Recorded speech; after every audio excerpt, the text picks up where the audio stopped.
हेर्नु न अघि चक्लेट खाएको हालिदिन सक्ने यही राखिराखेको रहेछ। ओके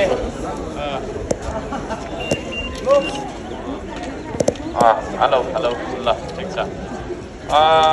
मैले खास के बोल्ने भन्ने मलाई थाहा भएन,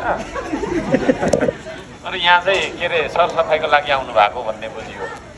मलाई पनि खास त्यस्तो छैन, यहाँ के गर्ने भन्ने थाहा छैन, यो कहाँनिर हो भन्ने पनि त्यति थाहा छैन होइन। पशुपतिनाथ मन्दिरको परिसर नै हो यो भन्ने चाहिँ यति चाहिँ बुझेको छु। त्यसले गर्दाखेरि त्यस्तो स्पेसिफिक केही बोल्न मैले यहाँ होइन। यदि भन्न चाहन्छु सरसफाइ गरौँ होइन, त्यही हो। सरसफाइ यो देशमा दुई खालको छ, एउटा जम्मा 3 खालको छ, दुईवटा भन्दैन। एउटा मनको मैला है, मनको सफाइ, मनको सोच विचारमा शुद्धता ल्याउनु पर्यो।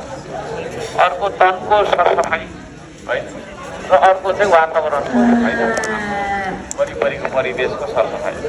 यो तिनटै सरसफाइमा हामी सबैजना लाग्नुपर्छ। र त्यो अर्थमा चाहिँ हामी सबै अब सरसफाइ अभियानदाको रूपमा अगाडि बढ्नुपर्छ। मैले बुझेको जथाभावी हामीले प्लास्टिक नफालौँ, प्लास्टिक कपडा र त्यही हो होइन, भनौँ न त्यो पेय पदार्थको ऱ्यापिङ लगायतका त्यो धातुजन्य फुलहरूले फोहोर गरेको देखिन्छ, मेटालिक ऱ्यापिङ प्याकेजिङ जथाभावी नफालौँ। म चाहिँ त्यही भन्छु होइन। सरकारको काम हो सरसफाइ गर्ने, नगरपालिकाको काम हो भनेर भन्नु हुँदैन। हामी आफैबाट त्यो कुरा चाहिँ यो अनुशासनको कुरा जस्तो मलाई चाहिँ लाग्छ। हामी आफूले चाहिँ नि खाने पानीको बोतल होइन, विभिन्न खालका कुराहरू जुन हुन्छ त्यो चाहिँ यसो म चाहिँ गोजीमा लगाएर हिँड्ने गर्छु। आज चाहिँ बाहिर कोही हेर्नु न अघि चक्लेट खाएको हालिदिन सक्ने यही राखिराखेको रहेछ। अस्तिको दिन ट्रेनमा आउँदाखेरि खाएको चक्लेट है,